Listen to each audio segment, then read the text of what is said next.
अब तक हम अपनी वीडियो में बता चुके हैं कि किस तरह कंस ने विभिन्न स्थानों पर जाकर असुरों को पराजित करके अपना सेवक बनाया।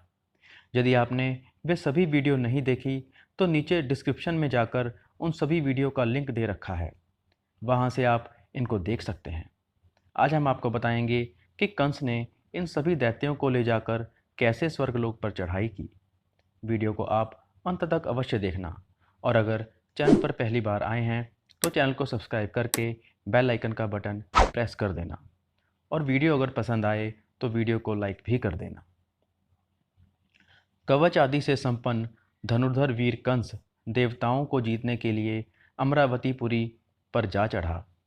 चाणूक, मुष्टिक, अरिष्ट, शल, तोशल, केशी, प्रलंब, वक, द्विविद, तृणावर्त, अघासुर, कूट, भौम, बाण, शंभर, व्योम, धेनुक और वस्त नामक असुरों के साथ कंस ने अमरावतीपुरी पर चारों ओर से घेरा डाल दिया।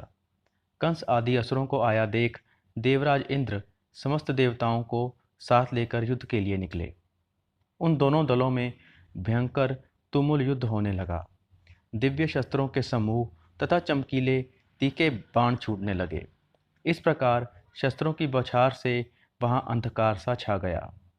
उस समय रथ पर बैठे हुए देवराज इंद्र ने कंस पर विद्युत के समान कांतिमान 100 धारों वाला वज्र छोड़ा, किंतु उस महान असुर ने इंद्र के वज्र पर उग्र से प्रहार किया। इससे वज्र की धारें टूट गई और वह युद्ध भूमि में गिर पड़ा। तब देवराज ने वज्र छोड़कर बड़े रोष के साथ तलवार हाथ में ली और भयंकर सिंहनाद करके तत्काल कंस के मस्तक पर चढ़ा। परंतु जैसे हाथी को फूल की माला से मारा जाए और उसको कुछ पता न लगे, उसी प्रकार खड़ग से आहत होने पर भी कंस के सिर पर खरोंच तक नहीं आई। उस दैत्यराज ने अष्टधातुमयी मजबूत गदा लेकर इंद्र पर चलाई। उस गदा को अपने ऊपर आती देख देवेंद्र ने तत्काल हाथ से पकड़ लिया और उसे कंस पर ही दे मारा। इंद्र के रथ का संचालन मातली कर रहे थे और देवेंद्र शत्रु दल का दमन करते हुए युद्ध भूमि में विचर रहे थे। कंस ने परिघ लेकर असुरद्रोही इंद्र के कंधे पर प्रहार किया। उस प्रहार से देवराज क्षण भर के लिए मूर्छित हो गए। उस समय समस्त मधुर गणों के गीत के पंख वाले चमकीले बाण समूह से कंस को उसी तरह ढक दिया जैसे वर्षा काल के समय सूर्य को मेघमालाएं ढक देती हैं। यह देखकर 1000 भुजाओं से युक्त बलवान बाणासुर ने बारंबार धनुष की टंकार करते हुए अपने बाण समूहों से उन मरुदगणों को घायल करना आरंभ किया। बाणासुर पर भी वसु, रुद्र, आदित्य तथा अन्य देवताओं एवं ऋषि चारों ओर से टूट पड़े और नाना प्रकार के शस्त्रों द्वारा उस पर प्रहार करने लगे। इतने में ही प्रलंब आदि असुरों के साथ गर्जना करता हुआ भौमासुर आ पहुंचा। उसके उस भयानक सिंहनाद से देवलोग मूर्छित होकर भूमि पर गिर पड़े।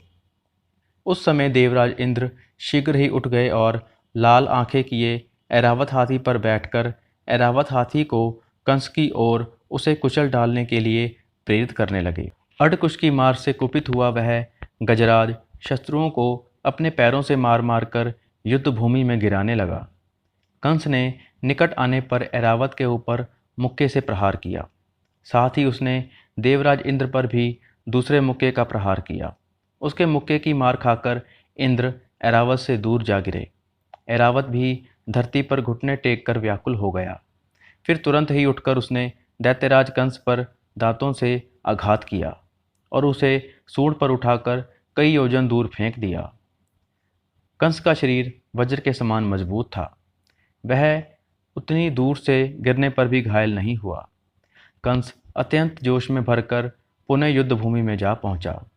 कंस ने ऐरावत को पकड़कर सम्रागण में धराशायी कर दिया और उसकी सूंड मरोड़कर उसके दांतों को चूर चूर कर दिया। अब तो ऐरावत हाथी उस सम्रागण से तत्काल भाग गया। वह बड़े बड़े वीरों को गिराता हुआ देवताओं की राजधानी अमरावतीपुरी में जा घुसा। तदनंतर दैत्यराज कंस ने वैष्णव धनुष पर प्रत्यंचा चढ़ाकर बाण समूहों तथा धनुष की टंकारों से देवताओं को खदेड़ना आरंभ किया। कंस की मार पड़ने से देवताओं के होश उड़ गए और वे चारों दिशाओं में भाग निकले। कुछ देवताओं ने रणभूमि में अपनी शिखाएं खोल दी और हम डरे हुए हैं, हमें ना मारो, इस प्रकार कहने लगे। कुछ देवता हाथ जोड़कर अत्यंत दीन की भांति खड़े हो गए और अस्त्र शस्त्र नीचे डाल दिए। कुछ अत्यंत व्याकुल होकर युद्ध स्थल में कंस के सम्मुख खड़े होने तक का साहस ना कर सके। इस प्रकार देवताओं को भगा हुआ देखकर वहाँ छत्र युक्त सिंह हासन को साथ लेकर कंस समस्त दैत्यों के साथ अपनी राजधानी मथुरा को लौट आया। मित्रों, आज की वीडियो में हमने कंस की दिग्विजय पर आधारित कथा को समाप्त किया। आपको हमारी इस सीरीज़ की वीडियो कैसी लगी, कमेंट में अवश्य बताएं। जाने से पहले सनातन धर्म की सदा ही जय हो। मेरे साथ बोलिए, जय श्री कृष्ण।